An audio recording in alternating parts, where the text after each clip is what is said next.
back to the Fix It Football podcast with me, Martin Naylor. Scott Naylor's here, Luke is here, and Liam isn't here. He's got some things to sort out in his personal life. In his defence, he didn't know you couldn't say that anymore. So we'll see how that goes. Luke, how are you, mate? I'm alright, mate. How are you? I'm alright. I'm doing alright. Scott?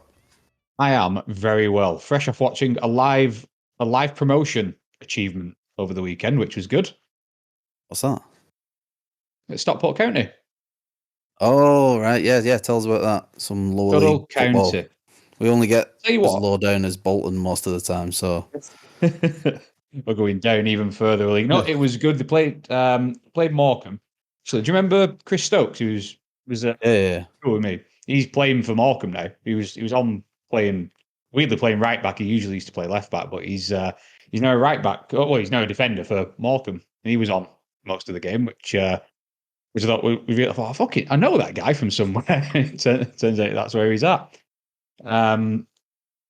So yeah, it was good. It was about just under 11,000 people at Edge of the Park, which for League Two is massive. Really, it's a decent sized ground, and this county seem to pack it out pretty much every single week, by all accounts. And Is that them going straight back up? Did they get relegated, or did they not make it last season? I can't remember. I think last season they made the playoffs and lost to Carlisle, who have now who I think have been confirmed as relegated from League One. I think they're coming straight back down.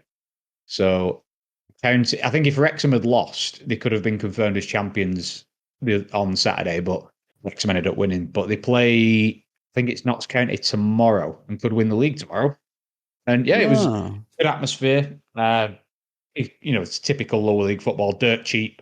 Atmosphere is good, great view of the pitch, and yeah, a bit of a party atmosphere, which included a bit of a half-hearted pitch invasion. And certainly half-hearted attempts from security to stop it. It's one of those where arms are out. First guy got past, and the others went, fuck it. Yeah, everyone in. But no, it was a really good atmosphere, good laugh, and quite a professional performance from County. Speaking of which, did you see the Leverkusen pitch invasions that were going on after they secured it? No. It was like, no, I've not seen that. So they ended up winning 5-0. After Yeah. the third goal, it was just like chaos in the stadium. There was barely any point playing the rest of the match. They had about 20 minutes to go, and the police were clinging on for dear life. There was like fans just out of the seats in the sort of surrounding areas on the pitch. Just they couldn't get them back into the seats. They were just spilling out. It was like a pink haze because of the flares going off and stuff. It was pretty good. That looked amazing. Obviously, their first title ever, which I was surprised at. Is it really? Yeah. Jeez, I wouldn't have said that. I've got a question for you on this, actually, because I've been having outside of the podcast group chat debates, and I know such things are forbidden, but... You have other friends? Yes, I do. Not many of them. There's about two of them, but if they're listening, they'll know which one of them I'm talking about. But this particular friend is not a Thomas Tuchel fan. Naturally, I have a strong bias. And his view is that Leverkusen winning this league is more Tuchel and / Bayern's stock up than it is Leverkusen being brilliant. And I somewhat disagree. Keen to get your thoughts on it, because his view is, Alonso managing the Tuchel, look at the resources he's got to work with, etc., etc. And I think it's one of those, and my view is, okay, well, Bayern win that league every single year, but he still got to go and do it, and he did win it last year as well. So it's kind of like, I don't know. I don't think you need to track from one just because the other's done a good job. The fact that they've done it unbeaten goes sort of against that. They've not even drawn that many matches. They've not lost at all this season so far, and we're halfway through April. It's insane. They're on for an unbeaten treble, which I know it would be the Europa League, which is the only caveat to it being one of the greatest footballing achievements by any team. It's unbelievable. So, no, I mean, Bayern do lose the odd games, even though when they do win the league. And I don't think it's all just down to Bayern's failings. They've been exceptional, and it won't be like that the next season. Some players will get good moves. Maybe they'll stay and challenge for a few years, sort of the way when Dortmund rose back to the top. They spent a lot of time sort of doing what Leverkusen have been doing in and around Europe, but not really challenging. And I think until Klopp came in and they'd assembled a load of, players on the cheap and people from the academy that they started challenging. So I don't know. It's not. I wouldn't. That would have been my view, that it's just because Bayern lost that they've won. The Bayern haven't been on it. They was win his most games still. Yeah, they're still having a good season, but I guess their good season. It's a bit like if PSG don't win the league, it's considered abysmal, even if it's by a small amount. But I think his logic was, because Bayern win it every year, if you're the guy who doesn't win it, you're shit. It's like, well, I see it, but also nobody wins it every year. At some point, somebody has to stop winning it. So yeah, I thought it was a bit. I think that was sort of thrown at Emery, weren't it? That was the first sort of title that PSG didn't win for ages, and people looked at him like he was a bit of a flop. And obviously, the same Pochettino in his first season didn't end up winning the league at PSG, and that always gets thrown at him. Luke, are you happy to see someone else do something in the Bundesliga for a change? Well, I think it's an anomaly, to be honest. I think next season we'll go back to normal ways where Bayern's just going to win again. I think it's interesting from a United point of view, though, because I've still got Tuchel on my shortlist. And I think if he has a bad start, he could get the sack. And I think we should go in for him from a United point of view. Would that mean keeping hold of Ten Hag then? Because you're not going to get him in if you get someone else in the summer. I've got a feeling that they're going to keep him till next season. I think they'll give him a few more games, and I think if he's not performing, they'll get rid. Yeah. But I think the rumblings. I think there's anyone out there currently on the market where we've got actually going for. So I think it's going to be the start of the season, probably when Ten Hag leaves. Not Southgate. No, no. I think Southgate. Depends on Southgate if he wins the tournament or not. I think even then, it's. I think the only people who are realistic in terms of who is actually available. I think you're looking at Conte or Tuchel, really. I think they're the only ones who've kind of got the CV and the backbone to handle a job the size of Man United. I think otherwise you're scraping the barrel a bit. Conte's not a. I don't see Conte as a United manager, but it's probably who they need. They need someone bigger than all. They need someone bigger than all the players. And Conte is one of their managers who's above it. Stop saying Xavi; it's not happening. I stand by that. If United had got Conte in, I think just before he went to Spurs, actually, I think there was a time when he was free and not doing anything. I think Pogba was still in the first team, and you had a squad that, with a top coach, you'd have won some. You'd have done really, really well. And I still think he could be that guy. I think his squad's not where it used to be, and his squad needs work. But yeah, I think he's the kind of guy who would get the most out of what he's got. He'd get you playing a level above, I think, for sure. Considering you were flirting with fourth for a while, I think he could sort of take you back to where you want to be. What, for a season, and then it falls apart? Yeah, but that's what all managers are nowadays. There's no one realistically, bar the odd exception, who's sticking around for any longer than 2 or 3 seasons anyway. So you may as well ride the wave. Agree, understand that within 2 years it's all going to fall apart, and then just have your next guy lined up. So you think modern football, it's just revolving door. You got 4 seasons, 5 seasons max, and then there's not going to be anyone long term. I know Marty might say different for Arteta, but Arteta's, he doesn't fall into the anomaly of like a Pep or a Klopp, but the fact that he's former Arsenal captain, it's sort of every little thing buys you a bit of time. The fact that he had immediate success in the FA Cup, there's been progression. There seems to be a plan, and a former player, it sort of probably buys you a little bit more time, and things look to be, still going in the right direction. So until that changes, then that's it. But there aren't many exceptions to unless you're Pep Klopp or not even Xavi. I'm not sure what his deal is at Barca. He announced his resignation, and I haven't heard anything since. But there's rumours that he's staying. I don't know. Yeah, I heard in an interview that he was it that CBS show? They were saying that Jamie Carragher was saying he was staying, or Thierry Henry was saying he was staying.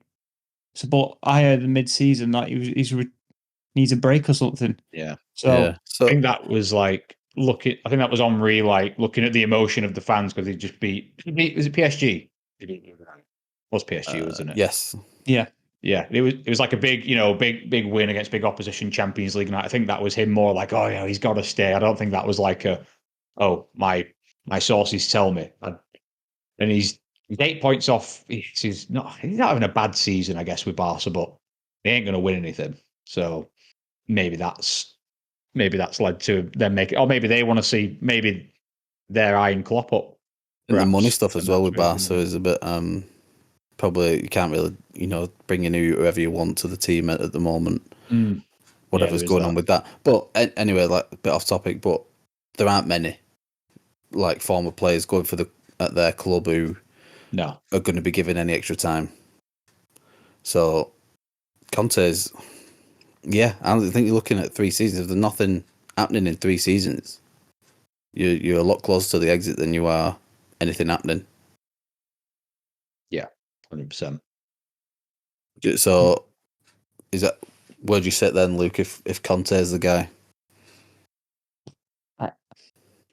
I'm against it, to be honest. But I think I'm just being a bit nostalgic. I think because I've still hung over by the Fergie situation where I wanted a manager for 10, 15 years, but I just don't think that's going to happen anymore. So even Ollie, you had Ollie for what 3.5, nearly 4 seasons, weren't it? It was, yeah.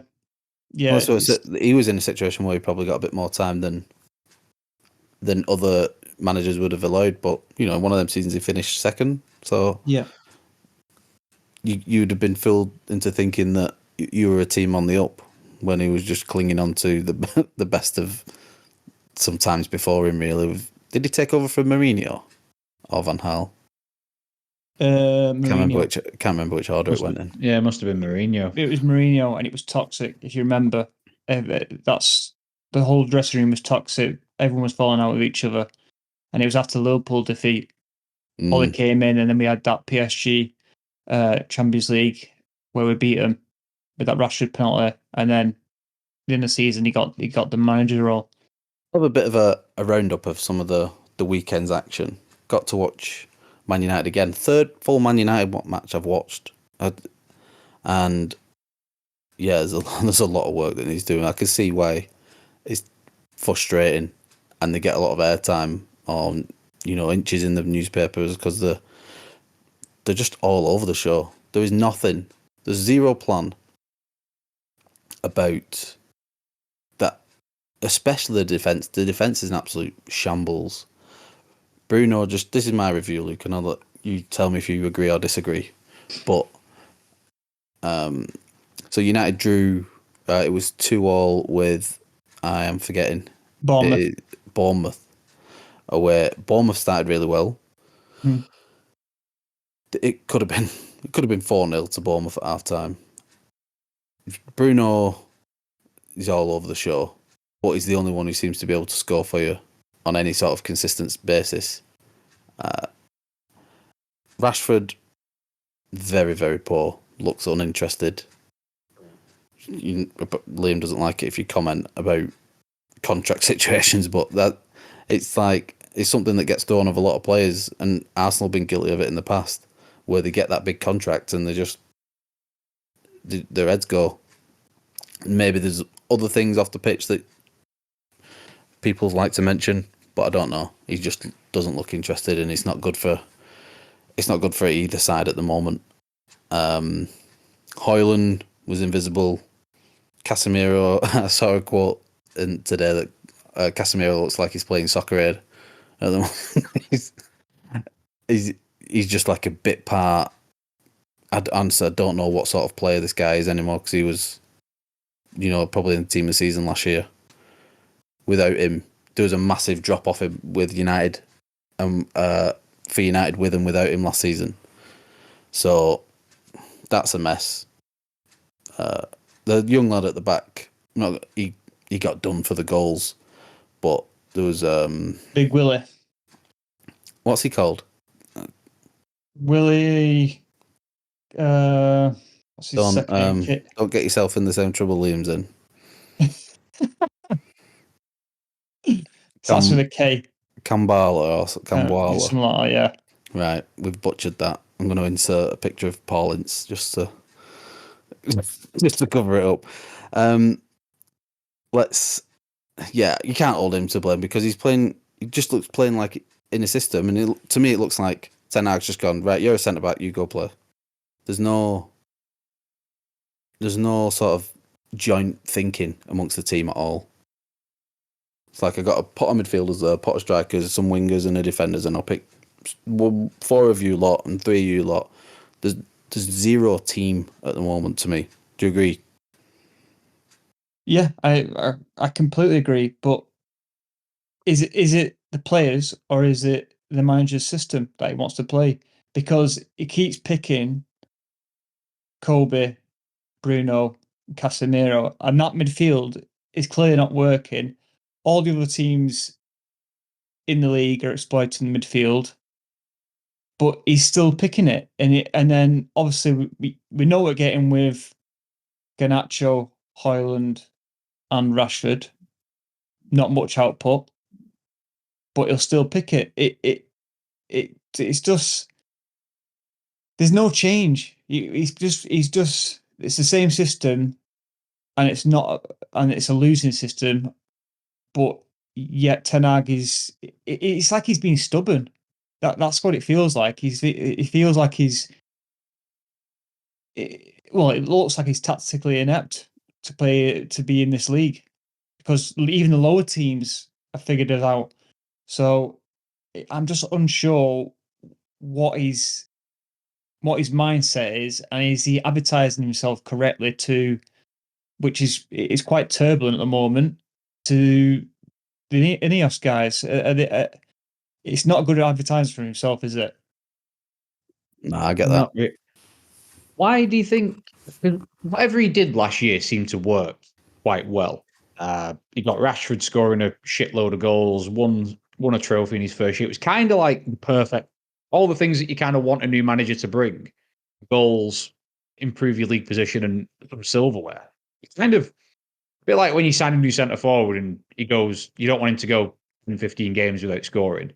He sort of did all the right things. So why do you think I mean, speaking for me as a United fan, what do you think sort of changed, or why do you think it was so effective last year and maybe not so much this year? Because he's got similar personnel. You could argue 1 or 2 positions may have improved somewhat. So if he's got it out of that group last year, what do you think has changed this year?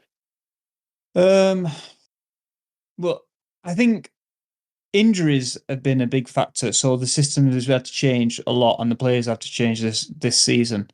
But that's no excuse because obviously Newcastle have had probably worse in the league, and they seem to be managing right. Oh yes, we are ahead of them in the league, but I think I don't. Do you think he's lost? I think possibly he's lost the dressing room a bit, and the players not playing for him. About changing the system, you shouldn't have to change your system. One thing that I'll give Arteta sort of that credit is he's built a system where now people are better than other people. Some people do jobs differently.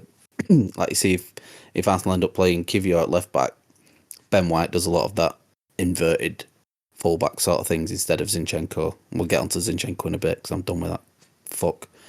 But there is no system, so it doesn't matter what personnel are going in. This is what I was sort of saying before, is that defenders are going in regardless of having played 1 or 20 games. That they don't know what they're doing, and so there clearly isn't that coming from them. I think I think a major factor is obviously our centre back situation. And I think we have to play a lot deeper because I know it gets repetitive, but when you played Harry Maguire, you can't really play on the front foot because anything in behind is game over. He's not got the legs for it. And the other centre bearing partnership with Maguire has been that changing that many often times. You don't know if it's Varane or Lindelof or whoever. There's been no partnership there at all. So I think he's got a way of playing as in, okay, the defense sits back and then attack. Just you go out as much as you can and kind of counter attack. But it's just, I think that's been the major factor. We've not had a solid centre back pairing. I think that's messed all the other messed the system up. Basically, I think that's what the major factor is of this season. Look, I mean, we've benefited from that this season, where we've been super stable. Saliba's been unbelievable, and we struggled this time last season when he went out of the team. But yeah, I mean, yes, but between what Maguire and then 4 other potential centre back partners, there still should be something in place where if you are so deep, and you're not deep by accident, you're deep because Maguire's there, then how is there so much space in midfield? There is so much because Bruno's just headless chicken chasing the ball around the pitch.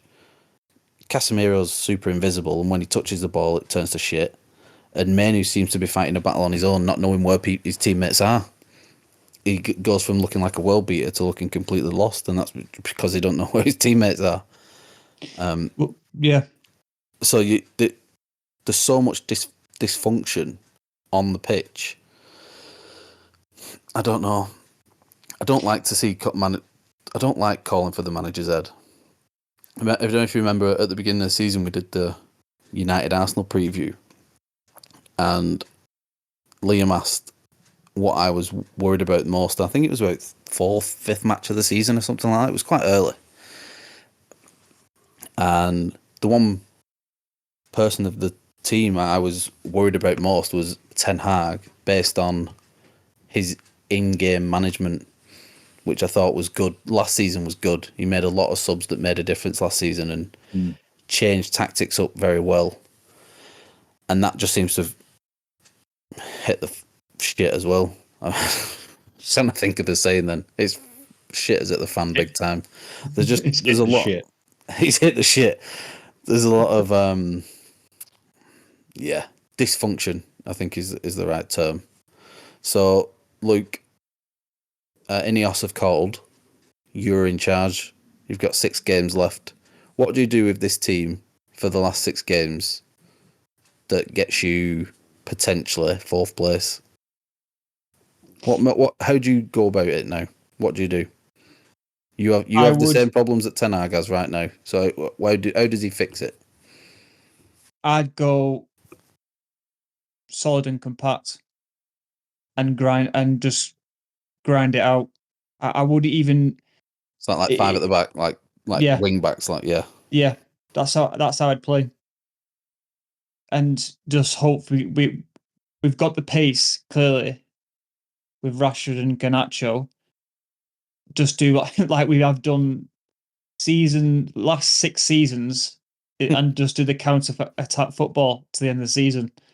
I think that's the best situation we're going to have to do at the moment, because what we're currently doing makes no sense to anyone, and every team can play against us. They've figured us out, so just go solid and compact to the back.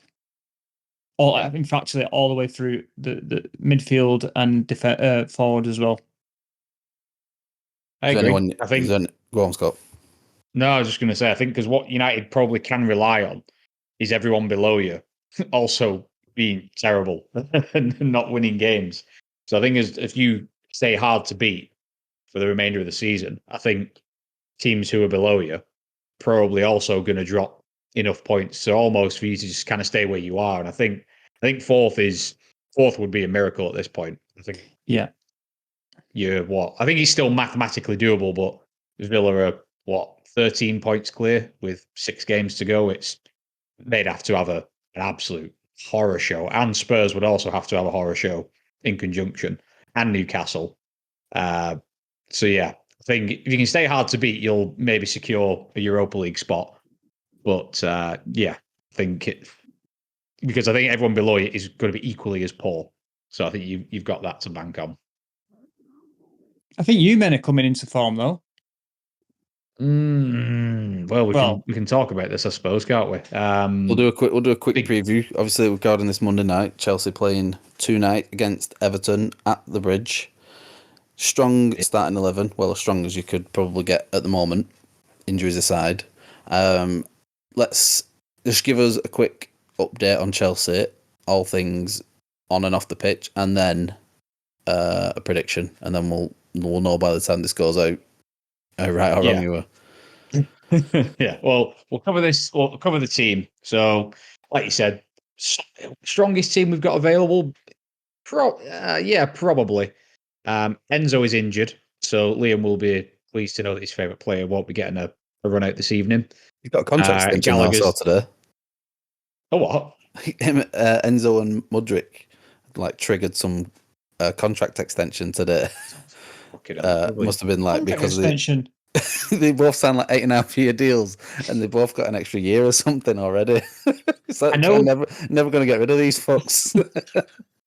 I know that a lot of these contracts that we'd agreed, they included a lot of all sorts of nonsense. Like people have been saying, "Oh, Chelsea never going to get rid of these players. The wages are too high." But we've gone a somewhat Liverpool route of the only difference being Liverpool actually had to honour some of their contracts because they were actually successful.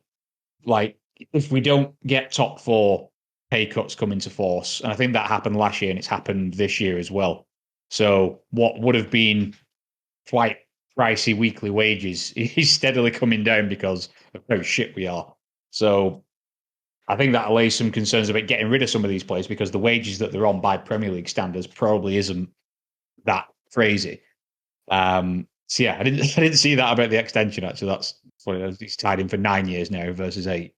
Poor bastard. Fuck it up.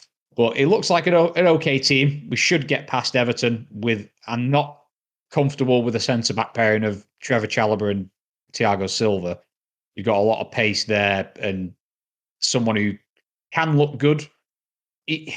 Silva's the best person to put Chalobah with, but yeah, it doesn't fill me with a lot of confidence. Palmer's going to play the 10 by the look of it. Wake Mudryk wide, Jackson up top. So yeah, considering our bench looks, I don't know who the hell half of these people are, to be quite honest. So I guess we'll see. We're looking to Luke's point about where we are. We are currently 9th, but we've got at least 2 games in hand on everyone above us. Well, a game in hand once you factor in tonight. So if we did beat Everton, we are only 3 points off 6th place with that game in hand. So sadly, those 2 games are going to come against Spurs and Arsenal, which on paper you would say doesn't look good for us, but we've proven that when we come up against tougher opposition this year, that's when we've done our best work and we've taken a lot of points off teams who we had no business taking points from. So it could be a lot worse. West Ham have played 3 more games than us and they're only 4 points ahead. We've not lost in our last 6 games, I think. We've just had some really frustrating results. Like Sheffield United most recently was absolutely unforgivable. Absolutely terrible. And it's always when you just think Chelsea have got a sniff of getting to where they need to be, they just fluff the lines and don't get the easy wins that they should get. So I don't know. It could genuinely go either way. I wouldn't be surprised if we won 5-0 tonight. I wouldn't be surprised if we bollocked it and lost 2-3-0 ourselves. So yeah, we are, to Luke's point, breathing down the necks a little bit. So if United don't put their ideas up, they could quite easily be 9th, 10th place wherever we are now. So a bit of sort of similar to the question we asked Luke, but it looks like Poch is going to be sticking around. What do you do between now and the end of the season to finish as well as possible, and then what are you sort of hoping for in terms of summer and next season with Poch at the helm? I think the Poch thing is, I think it's more likely that he sticks around for another year, because I think if you look at the pool of candidates who you've got to play with, you've not got any. I'm not seeing anyone who's obviously going to come in and bring instant results.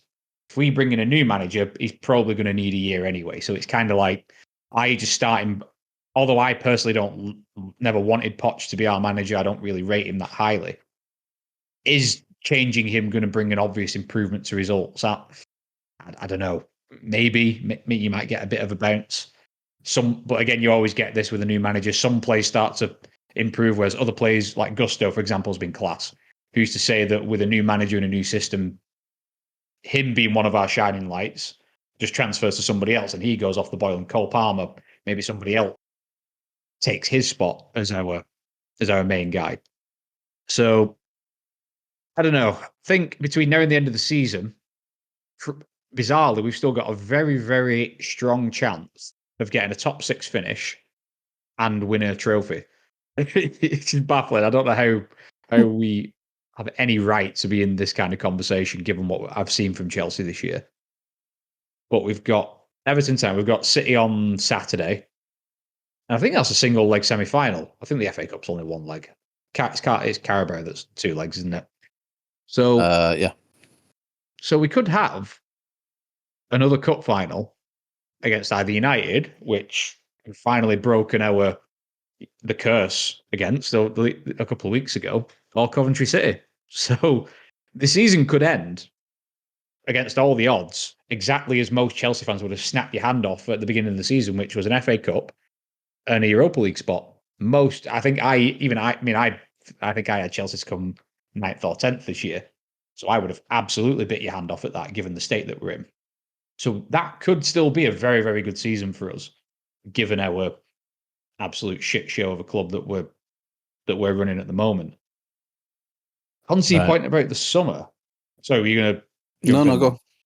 No, onto your point about the summer. It all kind of depends. I think we've done some very creative financial wizardry to make sure that we're staying compliant. I think we've sold our hotel to ourselves in some bizarre roundabout way. I think Chelsea Football Club has sold the hotel to Blueco.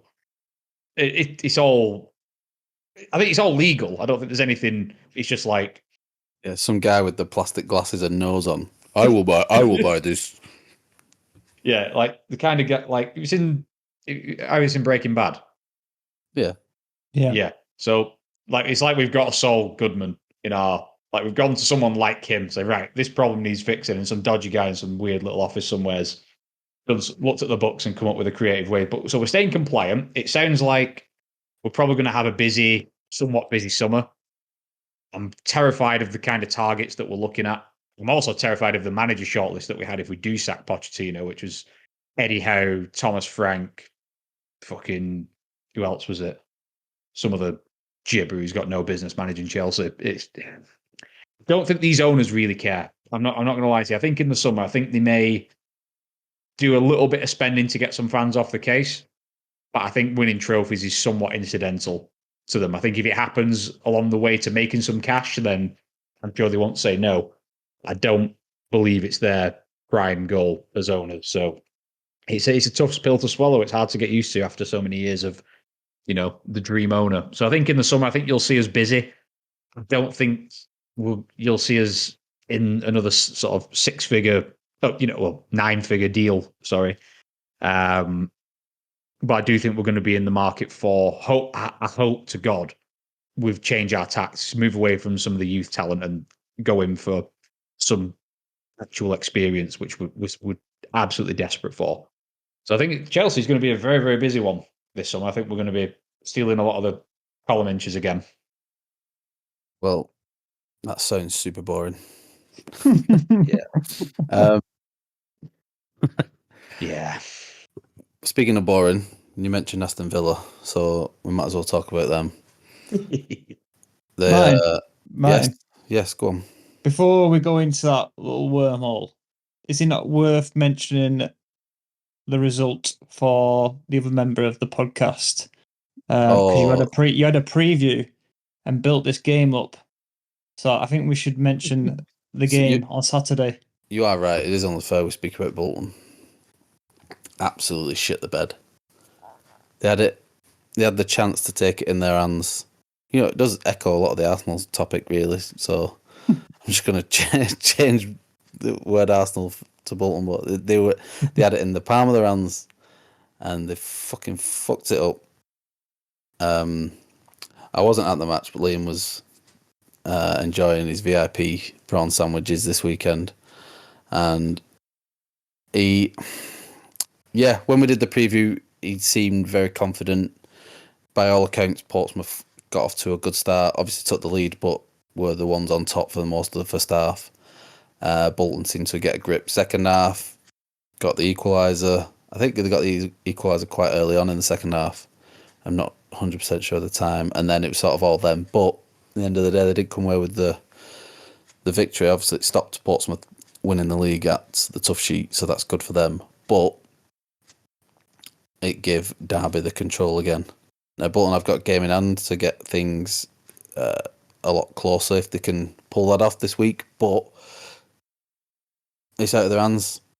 What's your cash out at, by the way? It's gone down to 92. 90, but it does include the playoffs.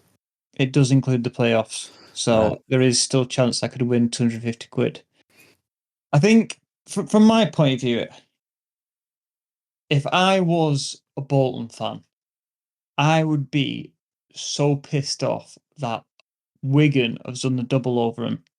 And potentially... Is that what you're taking from this weekend?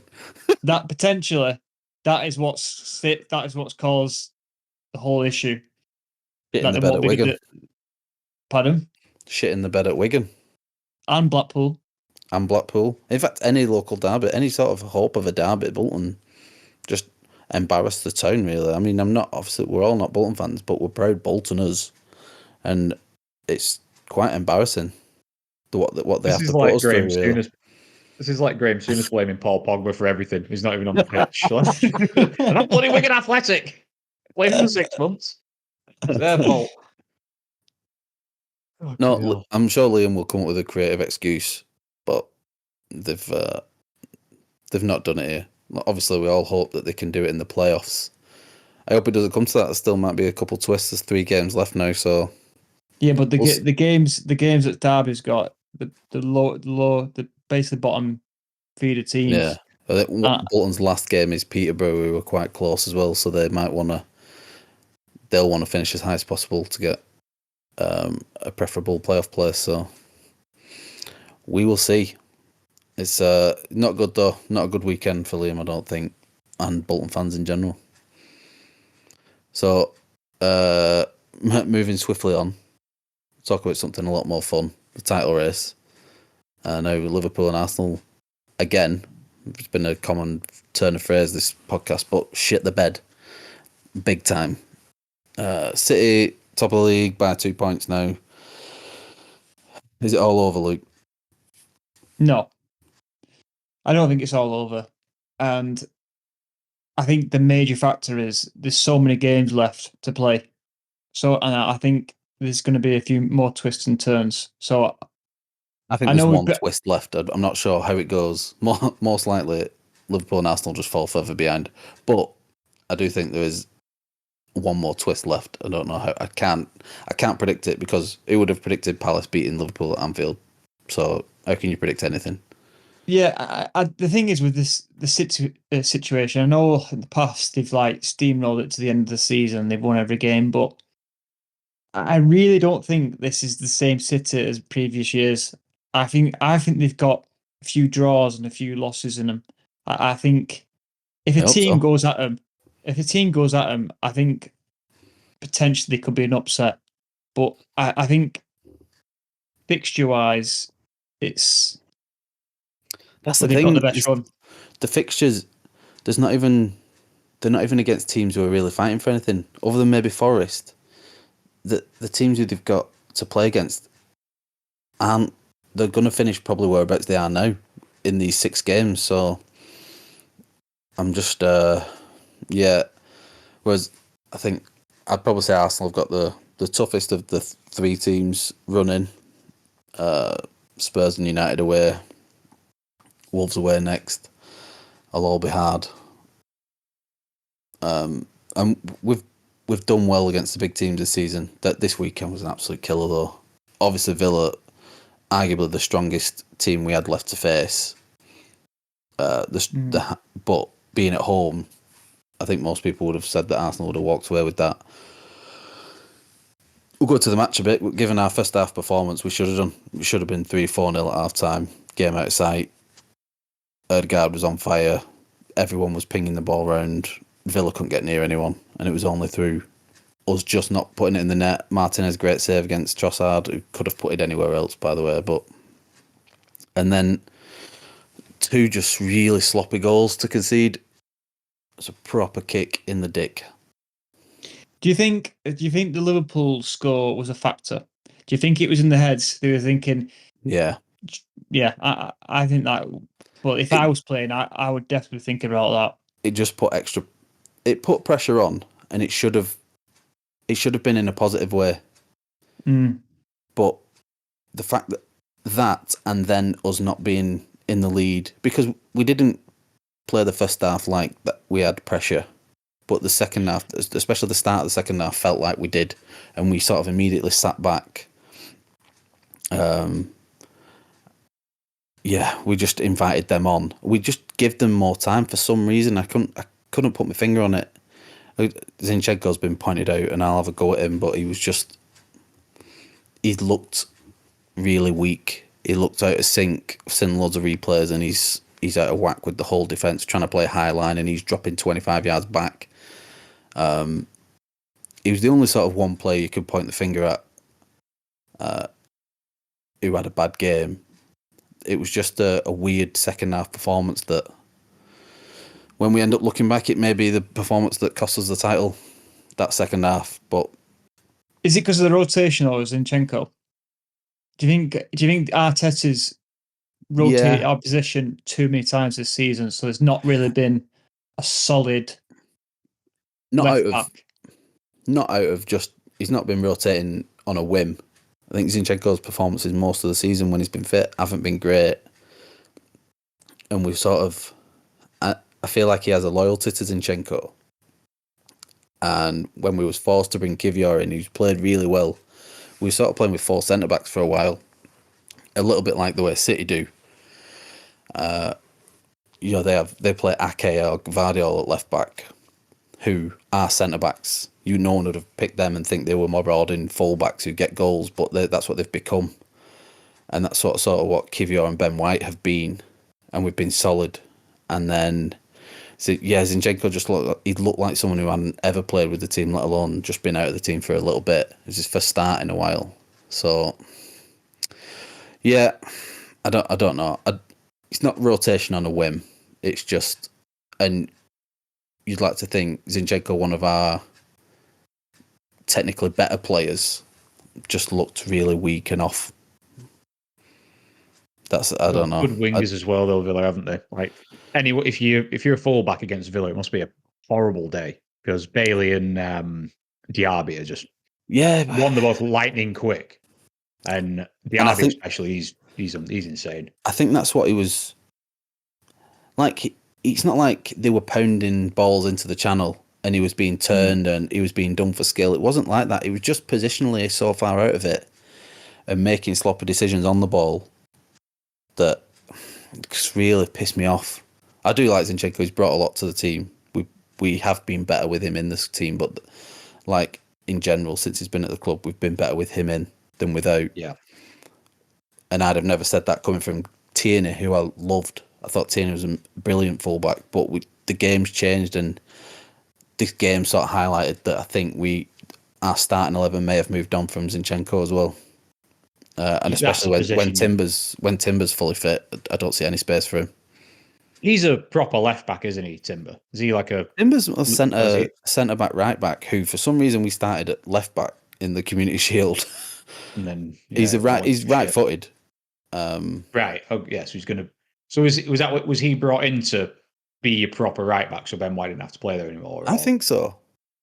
Mm. Yeah, but Ben White's I'll be obviously interested. he's been arguably, one of the best right backs in the country this year. Yeah. I put him right up there. He's up there. Yeah, I would as well, to be fair. Yeah, the England story is a different matter, but he's been great and his performance is warranted his starting place. We tried to rotate with Tomiyasu. He's had his injury issues and he's a good fullback. We're strong all the way, and all of a sudden Zinchenko's gone from one of our most consistent performers and someone who improves the team, our overall play, the way that we could play that sort of inverted fullback with him, has gone to being arguably our weakest defender. Yeah, I think it's when you start taking that level up, and this is what I said. Goes back to, and he somehow finds his way into all our conversations. Like Havertz signing was one of those like weird ones, and I think Zinchenko was one of them. I think Zinchenko had a job in getting you from where you were when Arteta first came in to maybe slightly better. Well, like you did with Rice, you have to then look for the next level up, and I don't think Zinchenko is ever going to be one of the big players in a proper top title winning team. I think that's going to be one of the positions that I would hope, if they're switched on, which so far they seem to have been, that Arsenal need to look at really getting a top draw player in at that side. Yeah, I can see us starting next season with Timber at left back, the same sort of defence, but with Timber at left back and inverting that even further. God knows how how you line up that team, but I don't know. Gate's ever changing. Other than that, Luke, I still feel like there is some twist to go. Just give us your. We've sort of revisited this every week for the last couple, but where do you see the title ending up now? I honestly, I can't put my finger on it. I have no clue. I think. Do you think City drop some points? Yeah. I think each team will be back on the top in these next 6 games. I think Liverpool will be top, and then City, then Arsenal. At one point, I can't. They're tell. saying it's the top of the table's changed like 19 times this season. Yeah, which is pretty mad. Scott, you went with Liverpool last time we spoke. I did. I cooked out, and I did because I've stuck by City the whole way through. Any time I've been asked my sort of prediction on this, I've been City the whole time. And I don't know, something about the way Liverpool managed to scrape something at United. Thought that was just that little sign. Do you know when you see certain games that the champions win and it's fluky, or like pick up points where they don't have any business doing it? That seemed to me like one of those games. But City are now back on top, and while I agree, I think each team in the race is probably going to drop points. I don't see City losing. I can see maybe drawing a game, maybe the Spurs game. The rest of them, though, I'm looking at the fixtures now, and I just can't. I'm not seeing anything but City wins all the way through. Arsenal, I can see again the Chelsea game giving you a bit of a headache. Then you've got to go to Spurs. Then you've got to go to Old Trafford. Then you don't have to go to Goodison. They're coming to you, so you'll batter them there. And Liverpool, they've got to play Spurs. They've also got to go to Villa Park, which and will Everton be tough, away, and they'll be wanting to. like a derby. That's a different, it's different sort of fixture. Us playing Everton away than Liverpool playing Everton away. Yeah. So I'm not seeing as many tricky games for City as I am for the other 3. So maybe there'll be a draw or 2 in there, but yeah, you've just got to up there, pull a stinker, don't you? Yeah, I hate. I mean, I do. Things. But I mean, I would like City to just walk it, but I don't know. It'd be close, but I think I've got to edge towards City now. Martin, Yes. what about you? The question directed at you, because you've been very confident all the way through the season, and the life has been sucked out of you. So, Come on. Have you got the faith or not? Not that's more of a correct word, is faith. I haven't been confident. I don't think I've been happy when we've been playing well.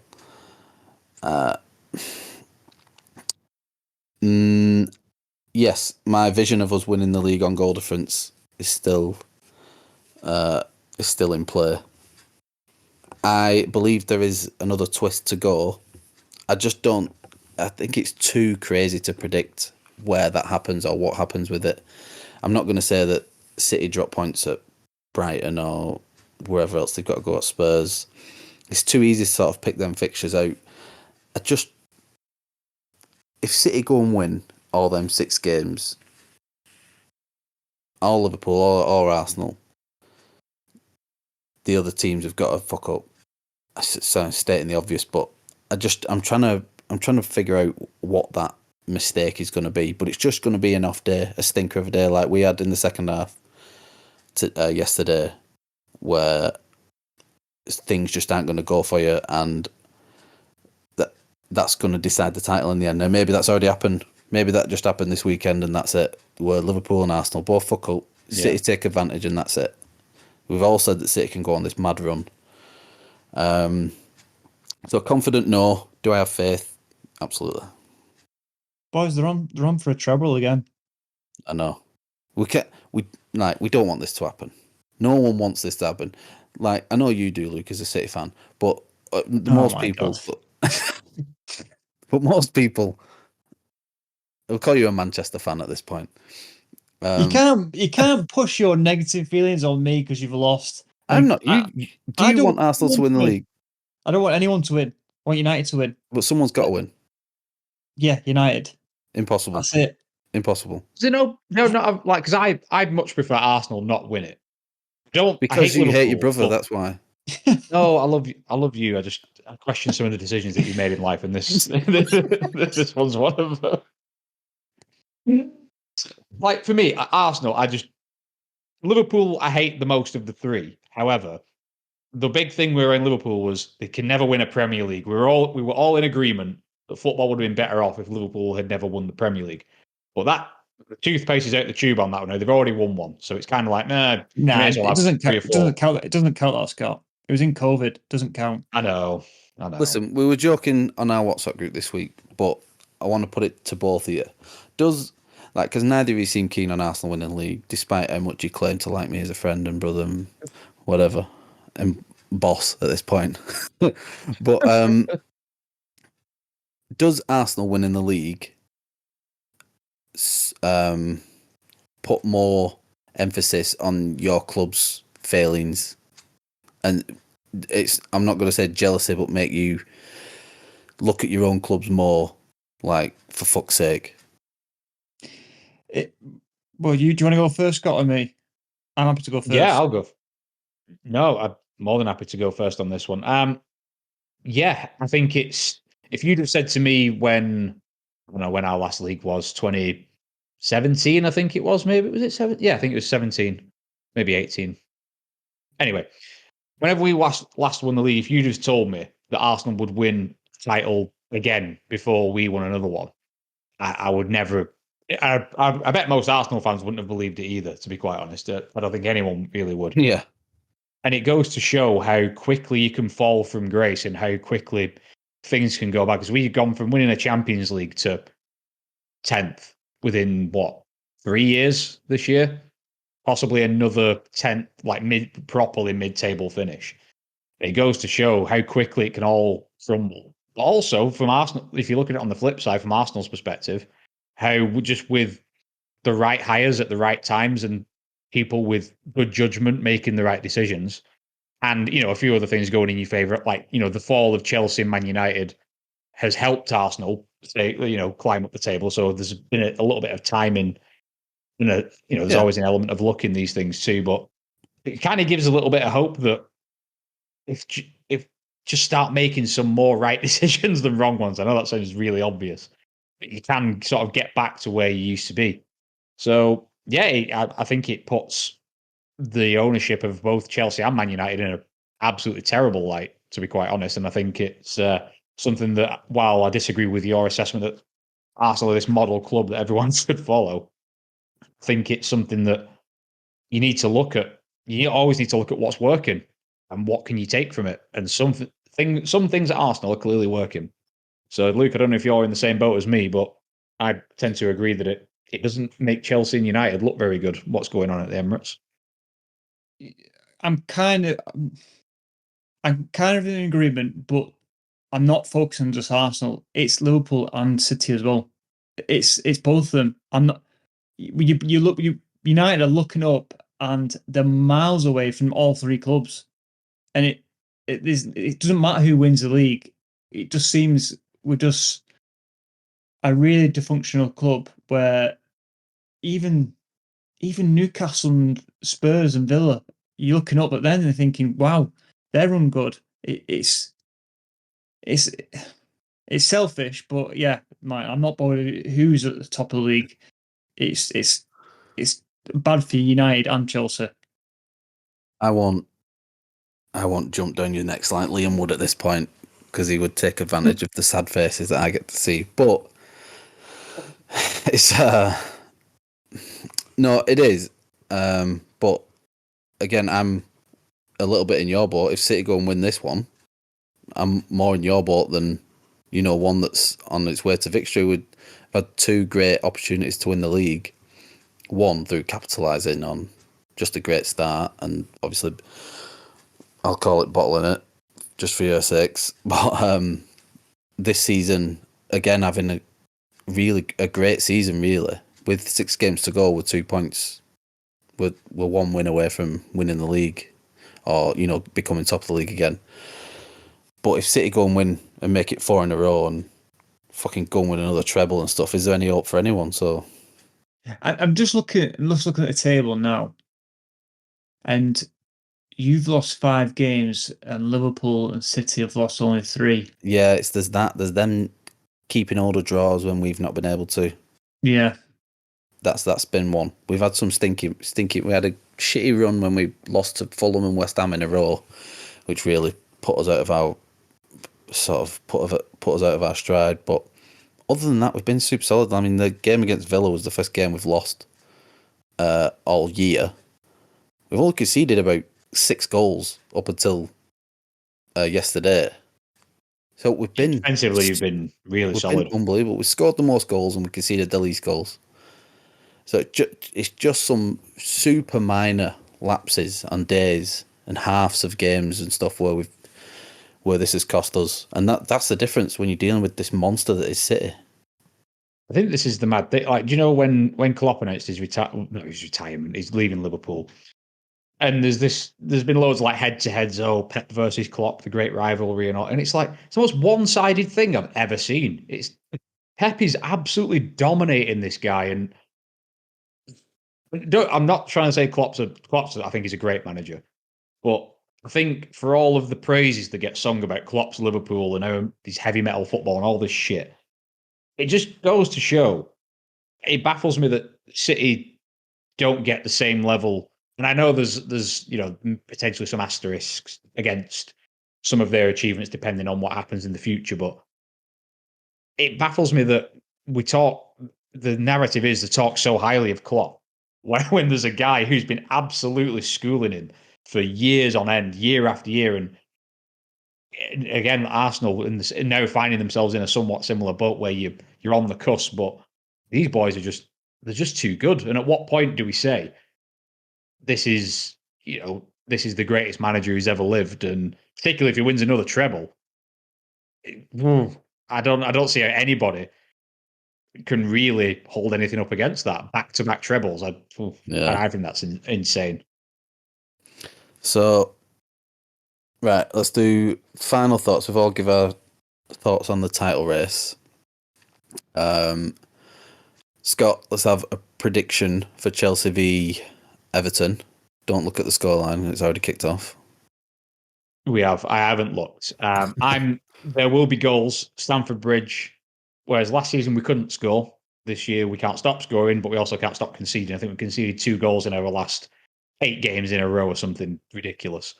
So I think there'll be goals. I think it'll be 3-1 Chelsea, I think. I'm going to be positive for a change. Luke, let's have a prediction on where Man United finish. 7th. That's fair. Do you have a prediction of the FA Cup as well? What are you think you're going to do against City? FA Cup. I only see City winning it. I'll go with City. I think we're going to beat them this weekend. I don't know what's happened to me. Maybe it's seen Stockport County do something good, but positivity has been restored. Are you a Stockport fan now? It's okay to admit it now. No, I mean, if I was to go and watch like a lower league team, they would probably be my first choice just because I've been a couple of times. But I wouldn't call myself a fan, but I wouldn't mind seeing them do well. I'm happy that they got promoted. Luke, do Bolton get automatic promotion? We're doing some major wrap-ups here. Do they do it? Is there another twist? I think they do. Bolton are going to do it. I don't think, because I hate this depending on other teams' situation that Bolton are in. Yeah. And they've choked basically massively. Again, similar to Arsenal, but that was the main. What most pissed me off about us losing is that, even the slightest of grasps on the top, being it goal difference, but just having that in your own hands and that taken out of you is what really pissed me off more so than losing. I think with Bolton, I think it was a few months ago, they had a position to go top of the league and they lost twice in a row, and now they're in third. Was one of them games Wigan?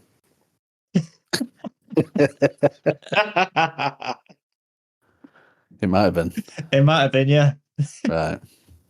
We'll wrap it up there.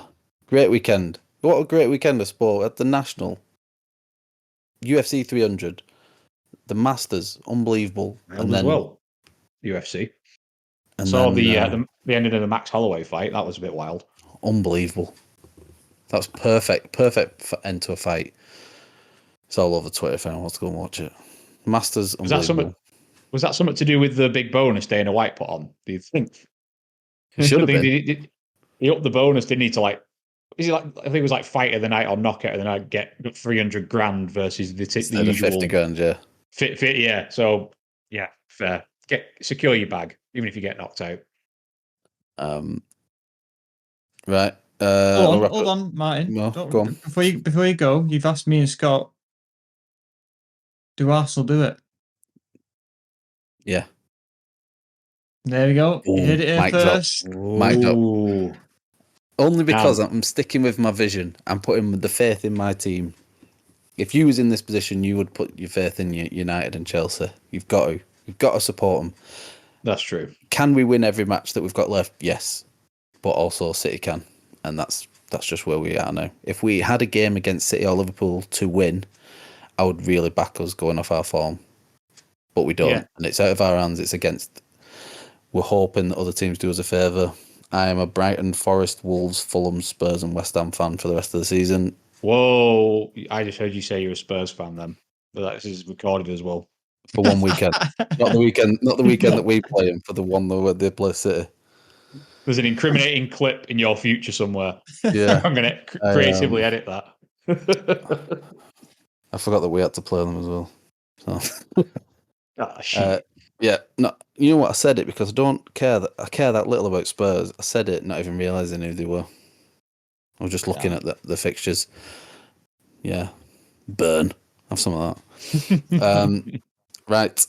We'll say bye-bye. Thanks, lads. Appreciate it. If anyone wants to... got to give a shout-out to our listeners. In the past, we have some listeners in Canada now and some listeners in Australia. Hey. Sam, big shout-out. Hope everyone's well. Nira, there's a few others. Jack Gibbs' brother, apparently. There's people out in Australia who are listening, like, we're global. We're worldwide. We've got Mr. Worldwide here.